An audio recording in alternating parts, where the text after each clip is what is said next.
All right. Perfect. Um,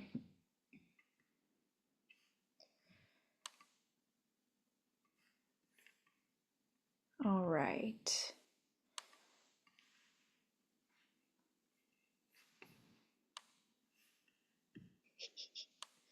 So many screens, you guys. I'm so sorry. All right, here we go. Going to jump in with Adam as our first introductee this evening. So, Adam, please take it away.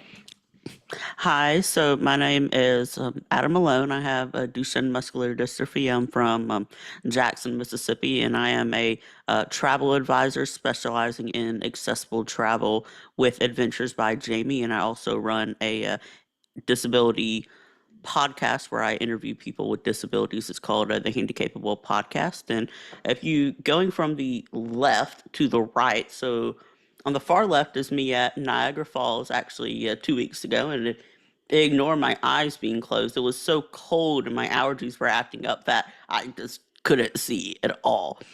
If you look at the middle, at the top, that's in front of the Bill Clinton Presidential Library in Little Rock, Arkansas.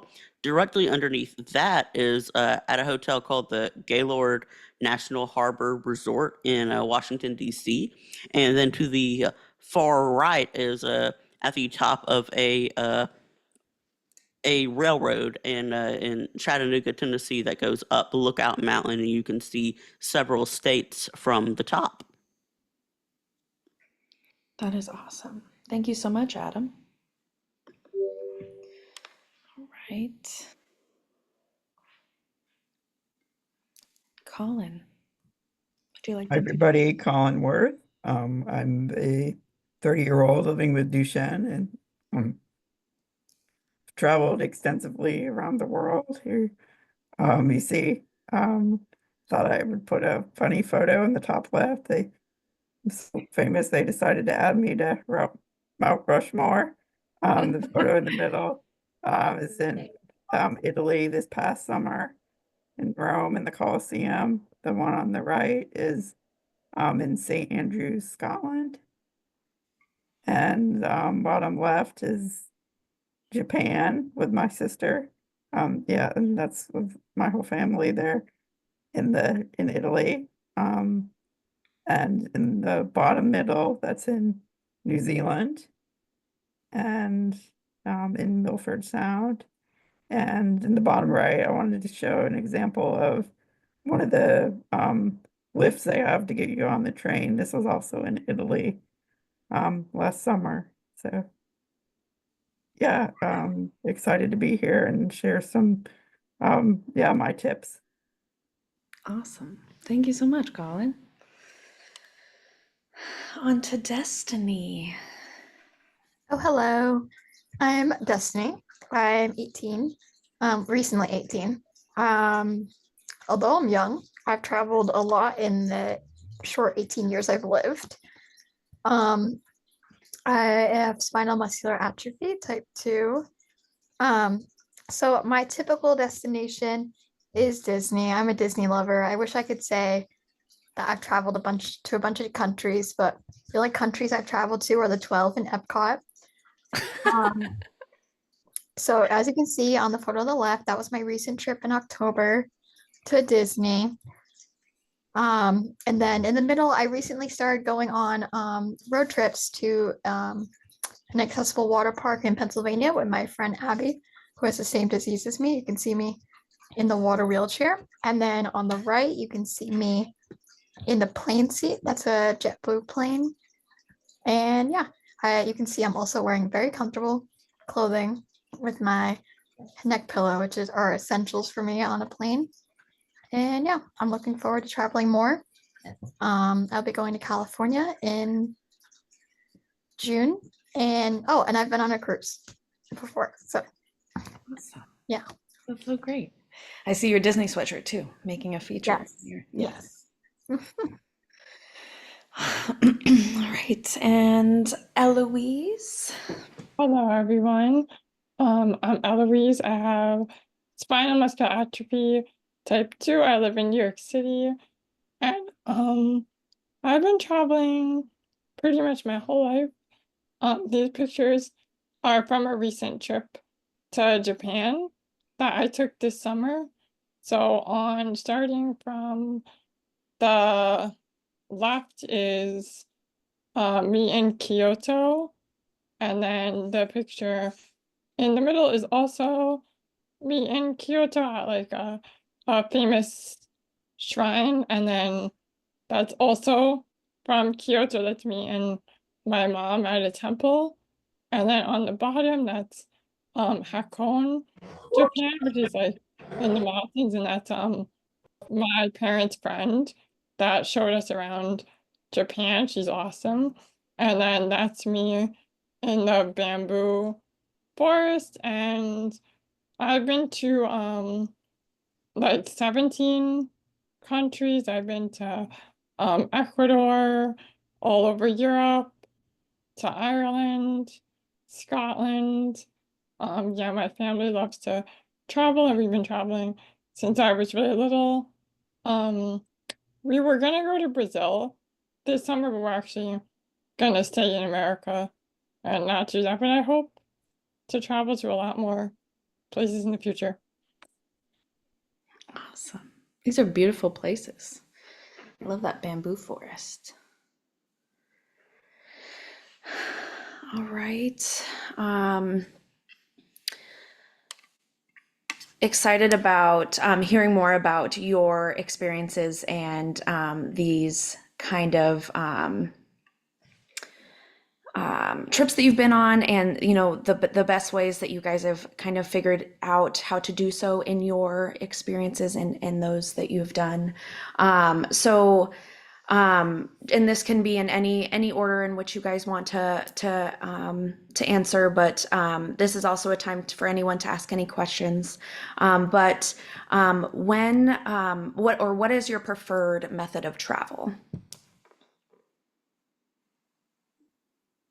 Well, I can go first on this one. So obviously, flying with the wheelchair can be quite difficult at times. So my preferred method of travel right now is by car, and it's also what I like about traveling by cars, that you can see places that you couldn't see from the air. So you get to stop in a bunch of different places and then see side of the road things you wouldn't see other places. So I personally prefer taking a car everywhere, and although it may take a longer time, I think it's a great experience.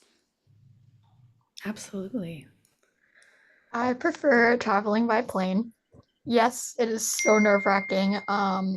But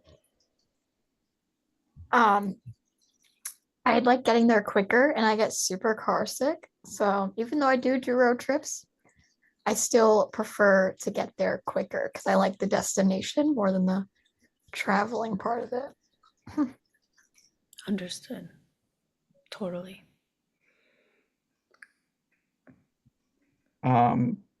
Yeah, I think I also prefer travel by car. And we have an accessible van. Obviously, I like to be able to take my comfortable power chair with me. But I guess other than that, I'm a really big fan of train travel, so always enjoy that. But definitely think traveling by car is the easiest, especially if you have to bring a lot of stuff and equipment. Absolutely. Yeah, I would prefer to travel everywhere by car. It's a lot easier, and I do travel by car, but you can't drive to Europe. So I think it's opened up a lot of opportunities for me to like just buck up and get used to flying, even though like it is really uncomfortable. And I hate it, but I think it's worth it in the end to get to other parts of the world. Yeah. Absolutely. For those that do travel by plane, what are some things that you necessarily have to do in order to travel safely? Like, how do you prepare your chair? Do you use different chairs? Like, what's the best, or what's your tips and tricks for how you plane travel? I can talk more about that. So I have a portable power wheelchair. It's called the Easy Light Cruiser. It's basically a smaller portable power wheelchair that you can collapse and fold up like sort of like a stroller, but it's definitely, I'm hesitant to travel with my fancy Permobile power wheelchair just because heard and seen horror stories about them not handling the big chairs well. And I mean, it's hard, certainly hard for the baggage handlers to lift 500 pounds. So I've been hesitant and just got the travel chair. It obviously doesn't have as much support as you need, but I'm able to make it work. Yeah. So unfortunately, I'm unable to travel with a different chair besides mine for comfortability reasons and support. So I extensively go through, I have like tags on my chair. So like they know what to do. I have lock on my chair. Actually, like in Quantums, you can put a lock on it so they actually can't drive it. I have signs on my neutrals to not use your feet so they don't like hit it with their foot and break it. And then my main tip before you even leave the terminal, you have to inspect every part of your chair because if your chair is broken at all, you can make a claim. But if you leave the airport and you find something broken, they will not replace it at all. So that's a big tip. Another tip for arriving, I don't know, some people have medications that have to, like I particularly have medication that can't be out of the bottle or tested. Recently can go through x-ray, but you can call TSA Cares before and they'll be able to assist you with your medication. You have to do that in like 2 to 3 days in advance. So yeah. That's awesome. Eloise, what about you? I travel with a manual chair, so it's a cruiser. I can't push it at all, but over the years I've kind of adapted to it and figured out how to like hold myself up in it, and I'm pretty comfortable in it. But yeah, that's how I travel on a plane. So someone has to push me, but I think in the end it's worth it because the cruiser is super light and foldable, and like I don't have to worry about breaking my chair. It's really hard to break, although they did break it on on my way to Japan. They still managed to break that, even though it's essentially just like a baby stroller. But I love traveling with that because it like gives me a lot of peace of mind that my wheelchair is not gonna get destroyed because I'm not bringing it, so I don't need to worry about that. I also travel with a Roho cushion that I sit on because there's no way I would last on the airplane seat. It would hurt my butt too much. So I bring that and I try to travel as light as possible. Like whatever I can leave home, I don't bring, and yeah. Wow.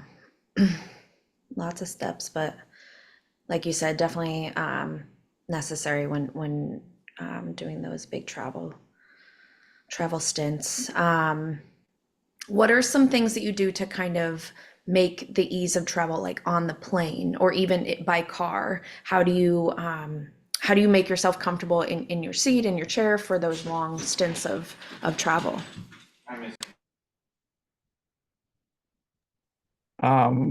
Well, when in the I guess I haven't really used too much for support. That's why I'm able to use the different portable power chair that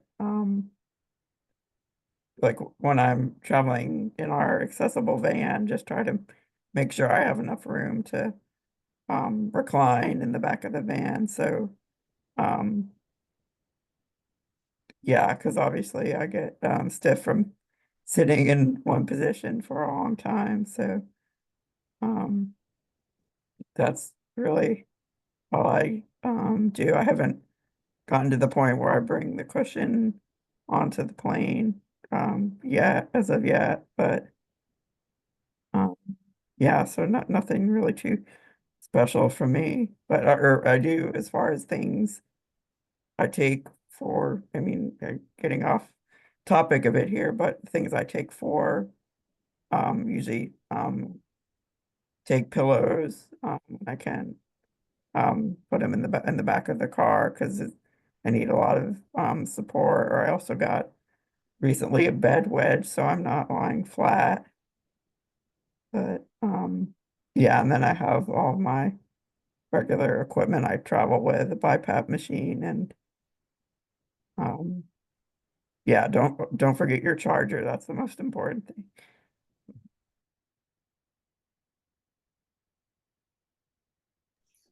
I definitely make sure for specifically flying and even in the car, I always have one bag with my essentials. So the person with me, I can just be like, oh, can you grab this? And it's always in one bag that I need, particularly like if I'm flying a carry-on. I always have like little pillows to make myself comfortable.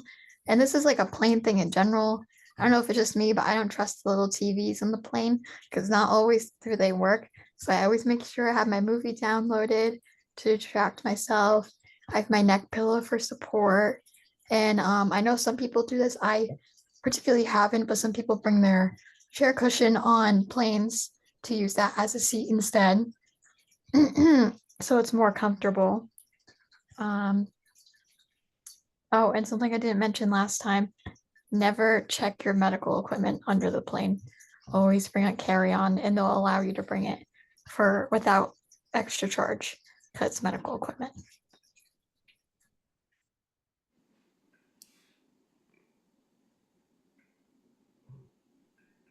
I Great. guess I could say one more thing. Yeah, definitely what Destiny said. Yeah, if any medical equipment, there's no fee for bringing that as an extra carry-on. So, and then another thing I was going to suggest is usually for seats on the plane, I try to get them at the front of the row, which is called the bulkhead seat. So basically, there's no seat back in front of you. You know, it's harder. They have the armrest is not removable, but it gives you that extra leg room if you need that space. Because otherwise, if you're in a row between seats, it can get tight. So yeah, just to think about that, whether you want the extra leg room or if you need to do the or be able to remove the armrest to, but you do have the availability to request for just for, where you want to be seated.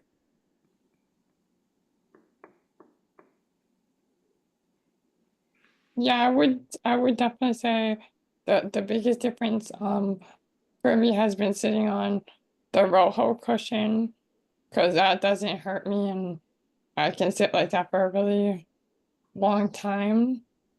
And yeah, it's hard. It's hard to fly for a long time, but you get through it. Last time I watched Pride and Prejudice twice in a row, so that killed a lot of time. Hmm. Twice in a row. Just back to back. I gotta do it. Adam, what about you? Are there any special things that you do to make yourself comfortable on your road trips? So in the car, it's pretty much the same thing that Colin said. I just need space to lean back and relax. But uh, other than that, I mean that's one of the things I like about car travel is there's a lot less stress involved because you just roll your chair into your accessible vehicle if you have one, and then you're there. So that's what I really like about traveling by car. And then obviously, I take a Hoyer lift with me, and we put all of our luggage on top of the Hoyer lift, and that's been super super helpful. And I also saw a question here since one of my specialties obviously is accessible travel. Someone had a question about how do you make sure a hotel is accessible? And I know we're probably getting to that later, but I wanted to just mention that either you can call them and just check and make sure it's accessible, and you can get them to measure the bed if it needs to be a certain height and make sure that it's tall enough for you. And then if you travel with a Hoyer lift, what I like to do is uh, get rooms that have a sofa bed, and then I put a blow up bed on top of that sofa bed so you can use your Hoyer lift on that. Because in that case, if you're not somewhere a long period of time and you are able to take like a sponge bath and don't need the roll and shower for just a night, then you don't really have to worry about the room being accessible or not. But if it's for a long period of time, and obviously you'll need to shower, you can just call the hotel and get them to go in the room and check everything for you, and just tell them everything that you need to bring. And you can also rent hospital beds as well if you think you're going to have an issue with getting in and out of the bed with your equipment.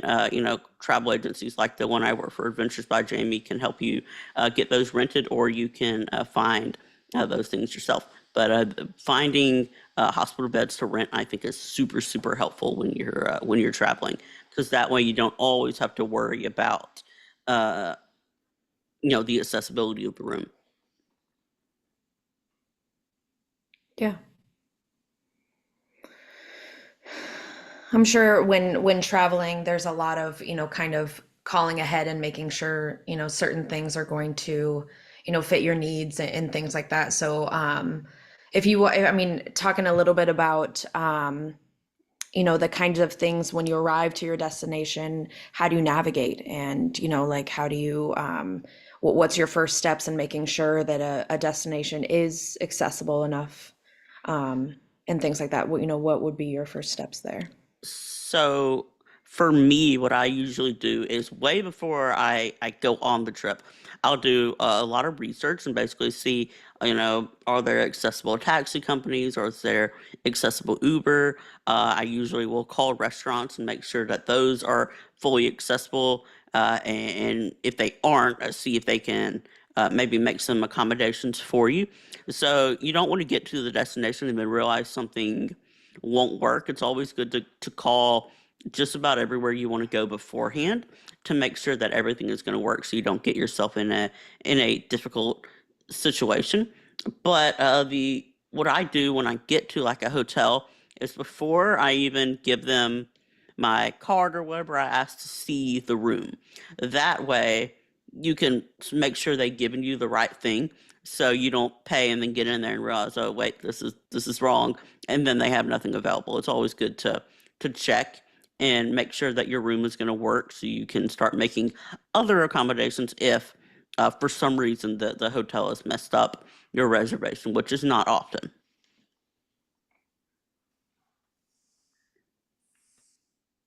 Yeah.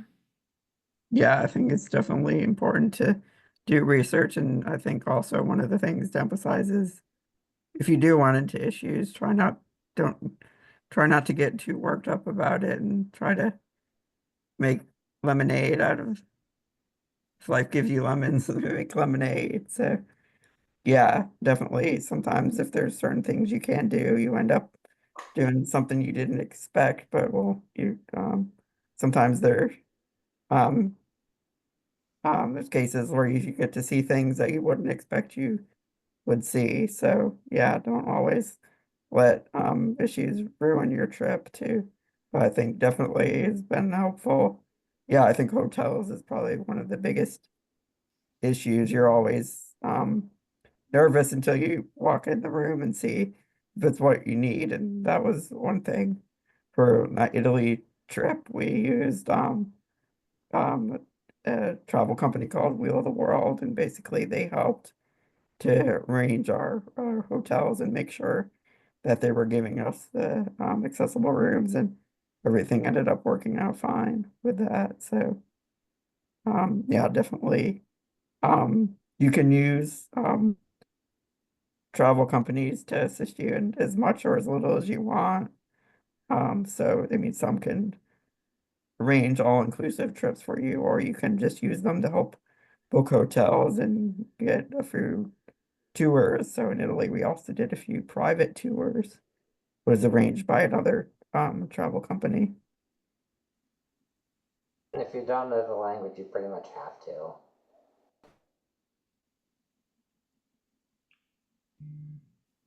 So someone mentioned what about cruises? Because I know we're on hotels, but cruises are actually for some reason a lot easier to assure you're getting what you need because they're uh, cruise lines their accessible rooms are pretty standard for the most part. They're small, but what I like about cruises is that you can also rent a hospital bed, shower chair. Unfortunately, not a rolling shower chair. Usually, only the static shower chairs, but hospital bed, shower chair, Hoyer lift.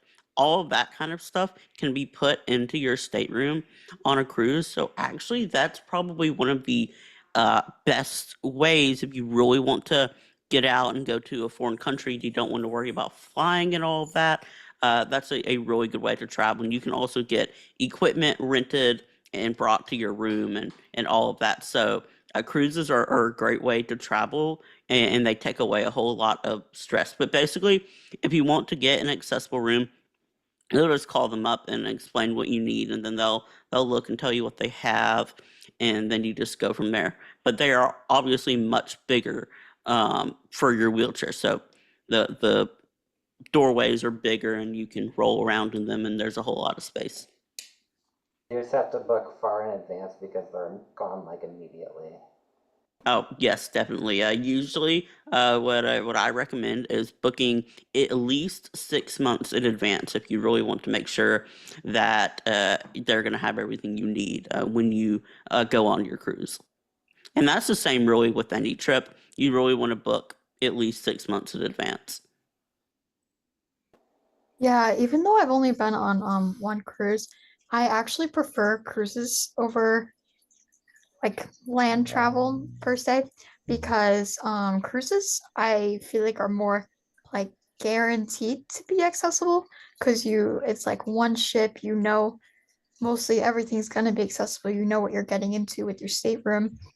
And actually, like if you look online, like a lot of YouTube videos, like you can look up YouTube videos of your room before specifically. Um, and even just like accessibility in a cruise in general.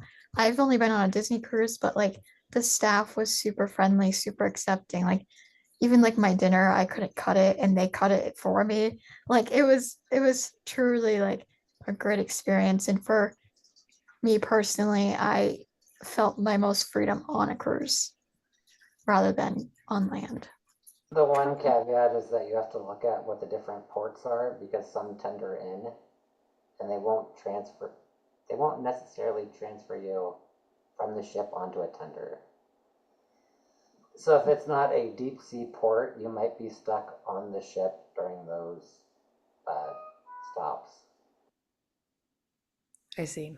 Like you're saying like if you have to get into a boat from the boat. Yeah, so Oh. there's a lot. I think there's a number of them like off the coast of Mexico that use tenders exclusively. Mm. They some are more lenient with like transferring onto tenders with the ramps, but generally large power chairs, they don't want to tender. Hmm. Yeah, absolutely. It'll also say when you're booking which sports are tendered as well. So if you want to make sure you're not booking a cruise that uses tenders, you can always look at the plan and check and see which ones are tendered and which are not. And if you are bringing a manual chair, they will help you transfer into the tender. But like Chris said, if you have these big F5 per mobile or Quantum or anything like that, it is a little bit too heavy for the tenders and they're difficult to get transferred onto.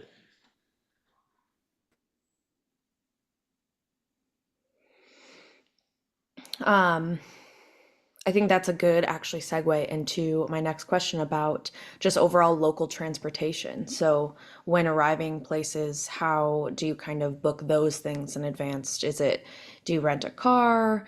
Is it, relying on that public transportation, and how do you research that beforehand?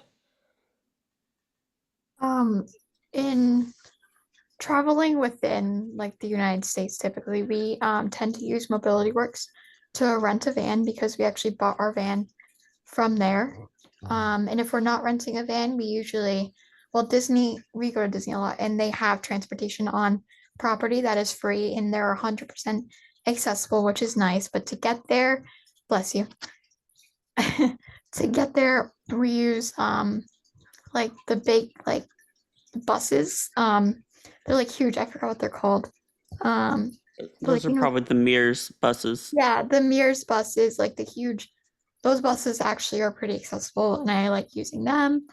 Um, we're actually traveling somewhere new in California and we reached out to a lot of private companies to see if they had accessible vans and we found one that did.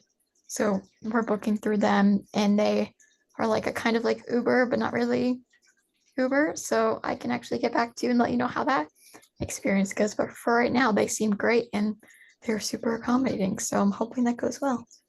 Awesome. Yeah. When did you say you're going to California? In June, In June. end of June for the SMA conference. Oh, it's so Great. close. Yeah, so I was gonna say, as far as, yeah, transport when you get there, definitely.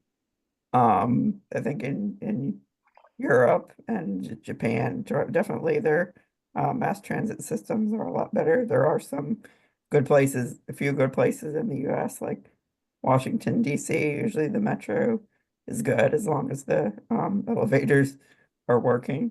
Yeah, unfortunately, I was just in DC couple weeks ago, and at where we were staying, they closed the elevator the day we needed it. So that was frustrating. So definitely, yeah, I always like to try to look for and figure out where the elevator is so you're not searching high and low when you're trying to get there. So that's definitely helpful. But in one instance in Scotland, we did rent an accessible van, wheelchair accessible van.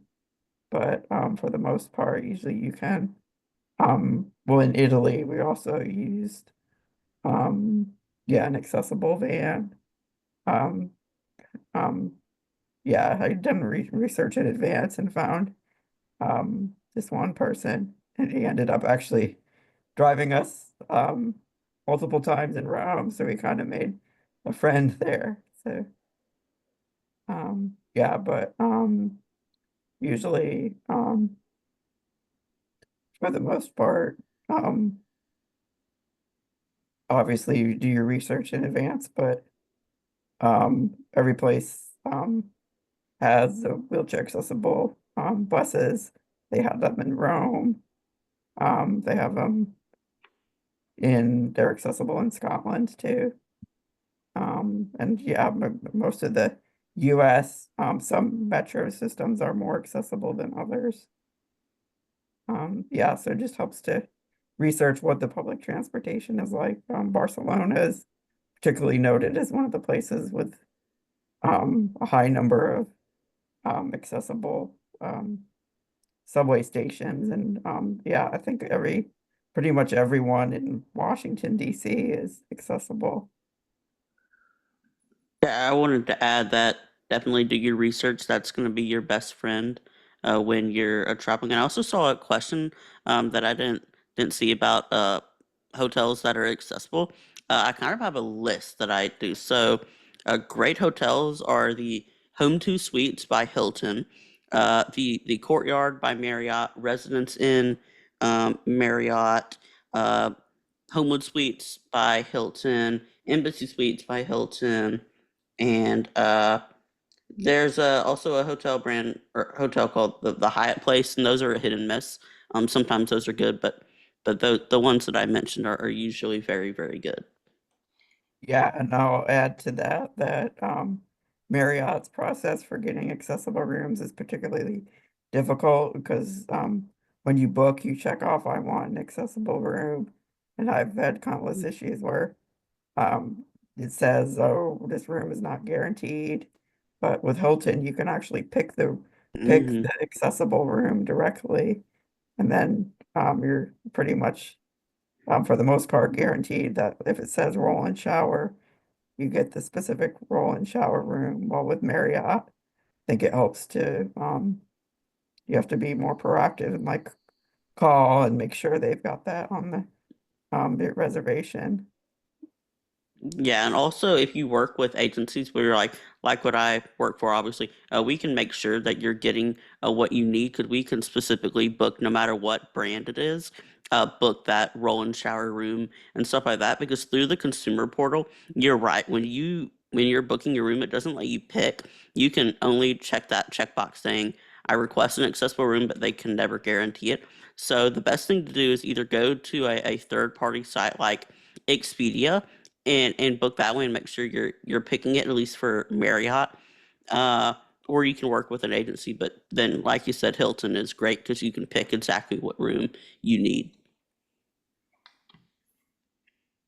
Someone, how do you go to the beach? I actually just went to Myrtle Beach about 2 years ago, and it's the same as any other destination, calling ahead, making sure your room is accessible and all of that. But if you've been getting on the sand and stuff, you can rent beach wheelchairs, either manual or electric.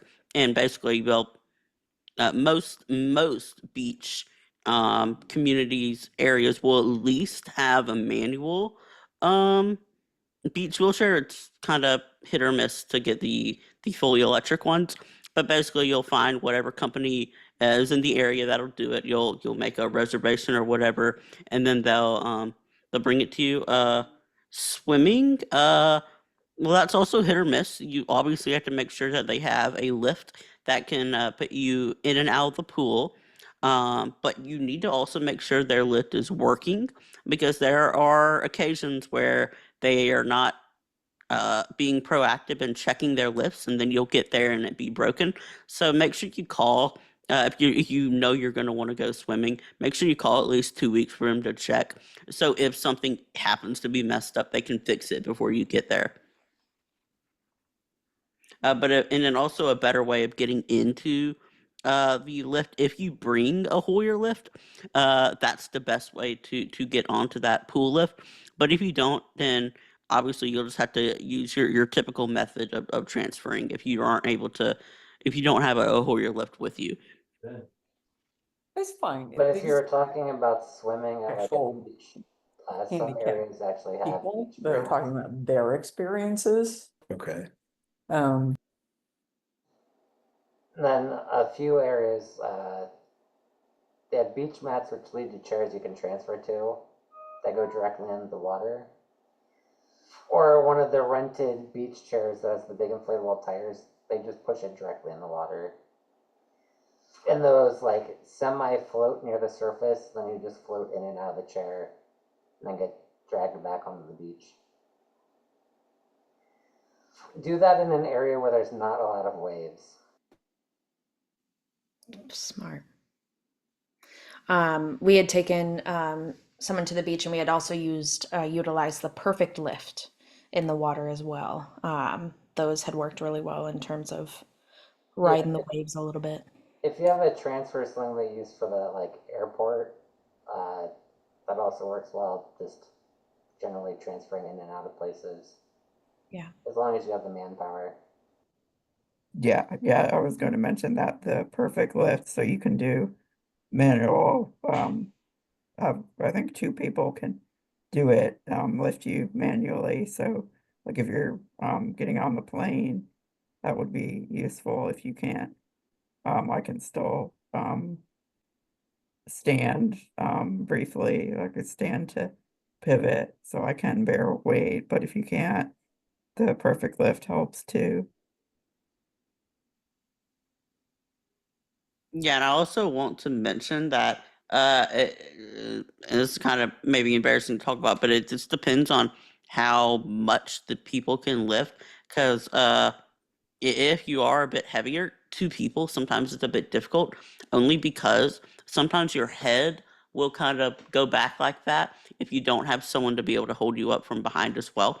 So the perfect lift is great, but it just depends on how heavy you are. If you need 3 people, 2 people will work if you just need to go side to side.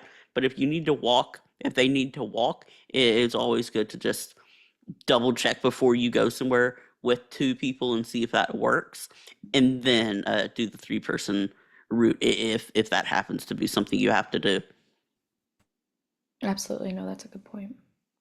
Yeah, and I think one thing to mention um, on that aspect is definitely, yeah, don't be afraid to ask people for help. Definitely people are willing to help.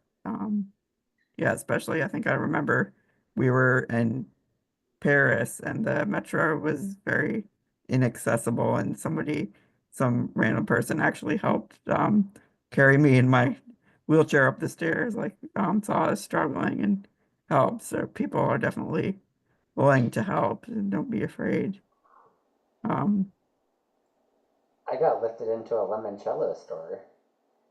Ooh, the important stuff. Oh yeah. And then the owner proceeded to feed me all of the things in the store. Oh, that's just a good time. Oh yeah. yeah, so one of the things I'll mention, yeah, kind of more on that aspect is definitely we've enjoyed, like I said, we did a few organized tours, private tours in Italy, and um, that's really helpful to have, especially they make sure you get tour guides that are familiar with the accessibility, because especially if you're going to a new place you're not familiar with, they know all the secrets to the city, so like where elevators are. So that's definitely useful if you want that experience to not have to worry about. But I think it's also fun just going around wandering on your own if you're up for that. Yeah, I've done like we did 2 accessible private tours in Japan. But taking public transportation can be very fun and exciting. Like it was initially very frustrating to try to find the elevators for the Japanese subway, like the Japanese train, but then we like kind of made a game out of it and it became more fun. Also, we got better at it. Like as the trip went on, we were like, we only needed like to live there for 2 or 3 more weeks, and then we'd be like professionals at finding the elevator. When unfortunately we had to go home, but it was really fun. And then also like we went to this town in the mountains, and it was like an hour and a half outside of Tokyo, but we took only public transportation to get there. So we took like the subway, a bus, a boat, a cable car, a tram, but it was all public. So I think it's like fun to use a combination of like the public transit, because a lot of countries too will really surprise you with like what is accessible. Even like what activities and places are accessible that you'd be like, oh, I can't do that, and chances are you can. And also like when I went to the shrine in Tokyo, the elevator was closed because it closes at 5 p.m. even though the shrine is open, because I guess people with disabilities don't need the elevator after 5 p.m. But so they closed it. But then a bunch of people wanted to help like lift my chair up the stairs, so I was able to get to the Torii gates. Otherwise, you wouldn't be able to see them. But like they said, like strangers and fellow travelers, like if you need a hand, and especially if you have like a manual chair that's light, they'll always be willing to help you get around a few steps. Yeah, Japan is probably, yeah, one of my my favorite places I've been to because they're really helpful and yeah, helpful to those visitors with disabilities. Yeah, they're really great and making sure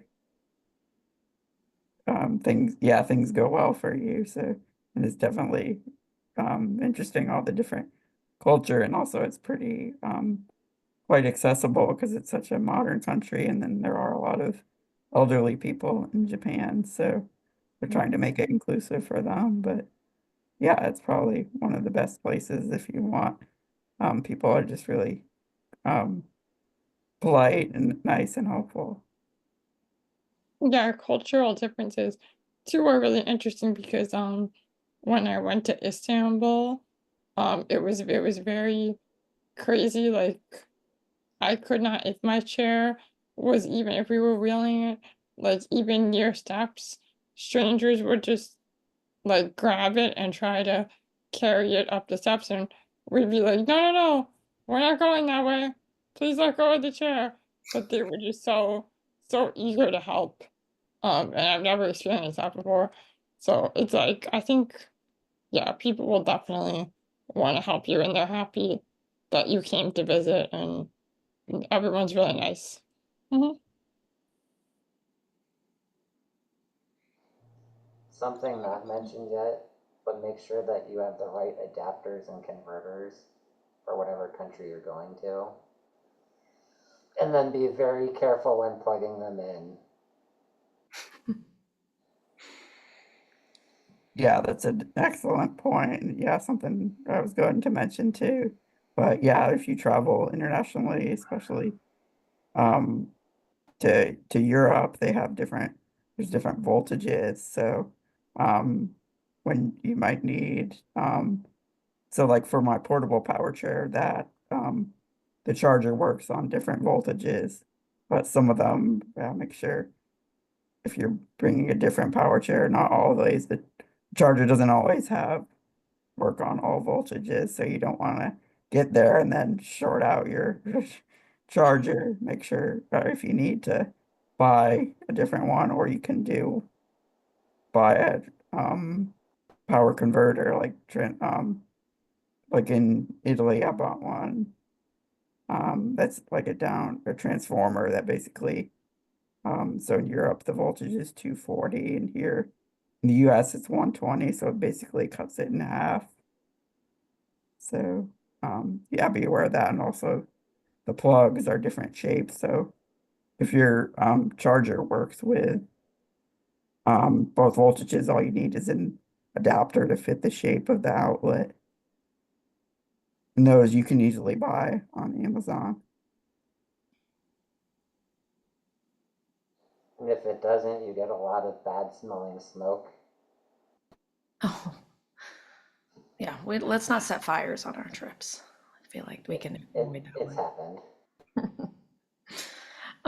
There's a question in the chat that what are some accessible activities that you recommend while traveling? I know you guys mentioned some like tours and kind of booking those in advance, but what are some other activities that you've done or that you would recommend? Well, it at least for me, it just kind of depends on where you're going.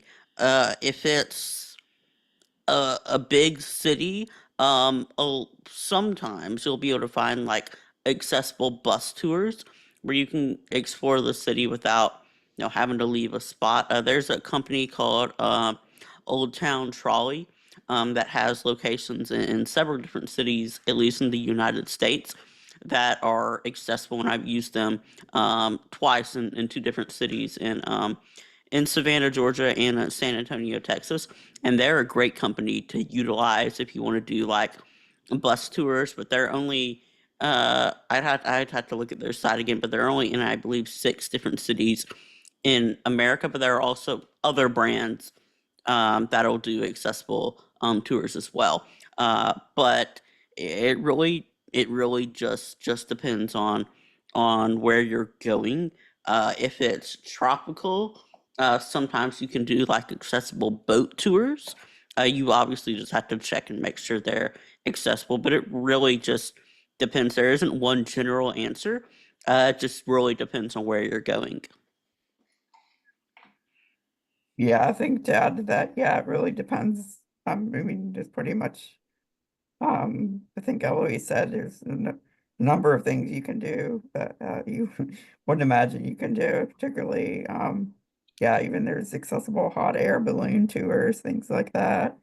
So yeah, really whatever your interests are, or yeah, like me, I usually like to take train trips too. There can be some accessible scenic train trips. But yeah, I mean, pretty much whatever you're interested in, you name it. Yeah, definitely. In Italy, went to a lot of museums. So yeah, if that's your thing, you can see. Usually museums are accessible. Having only like really traveled to like Florida as our main trip, we either do two types of trips. We do Disney only trips, and then we do other trips because we have a timeshare down there. Because renting a van is quite expensive, so we only do those. We tend to separate them instead of doing both. And Disney's pretty accessible, and also I used we usually do that. But when we're not at Disney, we tend to go to like zoos and aquariums and like the Kennedy Space Center. We particularly like Gatorland, which has the only accessible zip line. I haven't done that. I'm terrified, but I love it. And then we also went to Burford Zoo, which is an incredible zoo that you can actually like feed giraffes and stuff. And they have they're really good with like wildlife and all that. So if you're into that kind of stuff, this tend to what I go for at least. Yeah. I would say like just think outside the box too. Like you might be in a city and think, oh, I'll go to the major park and the zoo and the big museum, and like that's awesome. That's great to do. But also like cities have a lot of cool little neighborhoods. And it's great to just have a day where you just explore and don't have an agenda. It's great. I love traveling to places I know someone or have a friend and I get to meet new people or see someone I haven't seen in a while.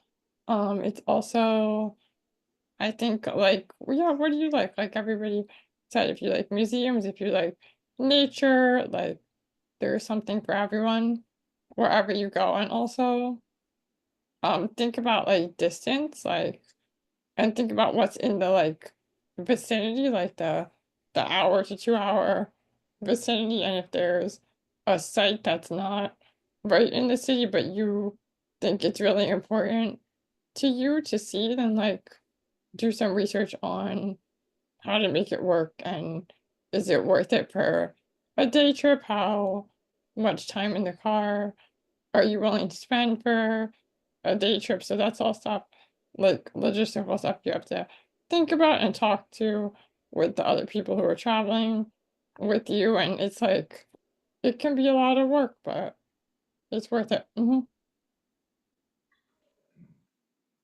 Yeah, I agree. And yeah, one thing to that, yeah, don't be afraid if you need, yeah, sometimes we like have a lazy day when we're traveling just to rest and relax, because I mean it can get exhausting going go every single day. So yeah, take a rest day and yeah, just do so a little bit of exploring, but yeah, sleep in and yeah, recuperate, especially if you're on a long trip. Yeah, you don't want to be exhausted. You certainly won't enjoy it as much. Yeah. Vacations for relaxing. Need to plan some of that into the day. Yeah, especially if you work and deal with stress in your real life, like the older, like when I was younger, I was like, who would ever go on a vacation just to sit at the pool and read and drink? And now I'm like, oh my God, that's all I want to do. I understand. I get it, but yeah, Right. sometimes you need to relax.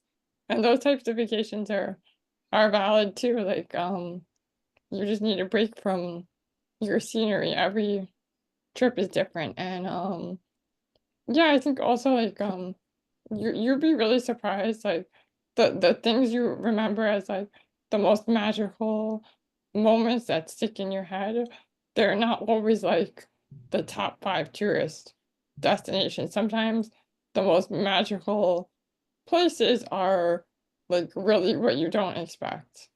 And that's like the joy of traveling, is that there's that element of surprise to it. Mhm.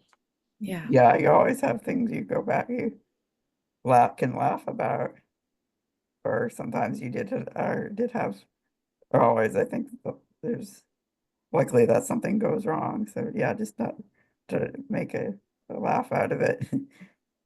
Yeah. Yeah, they're definitely good experiences, especially it's good for me to have those experiences together with my family. Really enjoy that.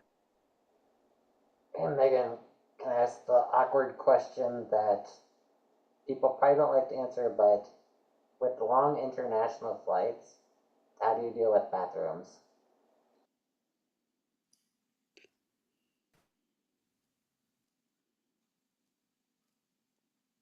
I'll answer that.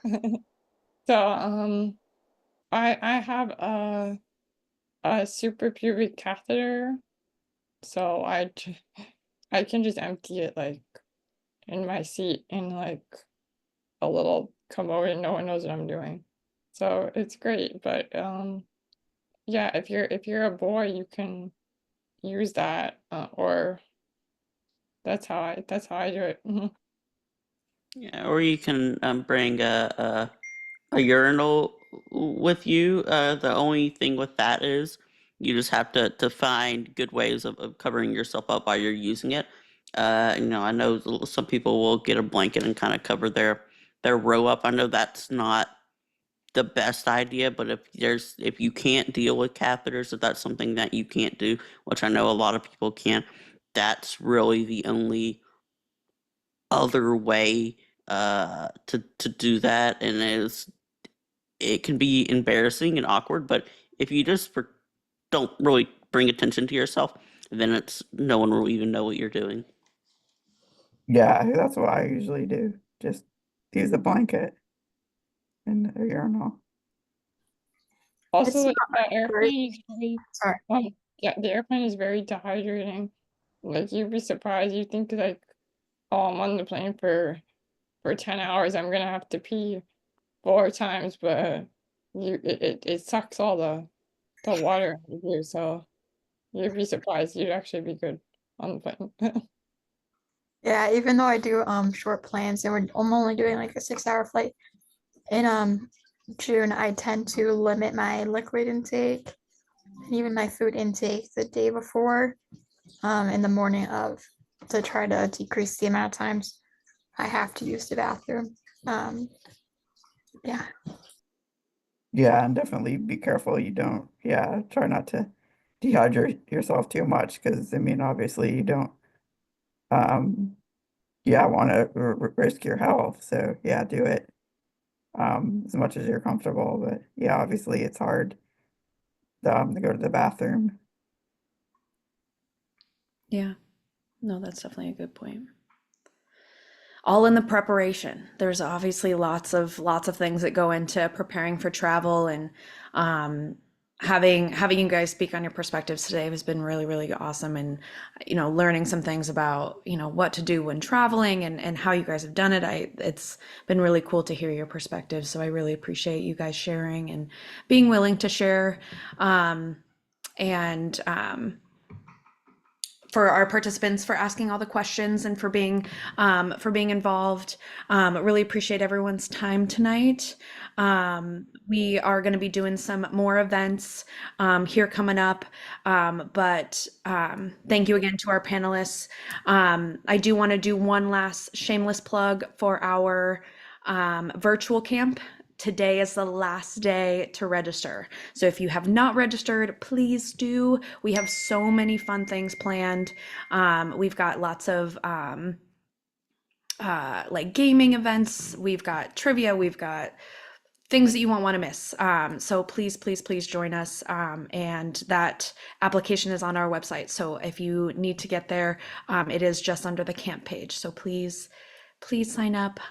It's also on Facebook, wherever you guys can find it, okay? But thank you so much again. Please enjoy the rest of your night, and we will see you next week. Bye, everyone. Take All care. right. Good night, everyone. Thank you, Adam. Thank you, Colin. Thank you, Eloise. Thank you, Destiny. Got him. Bye, Thank you guys. guys. All Bye. right. Bye, y'all. Bye. Have a good night.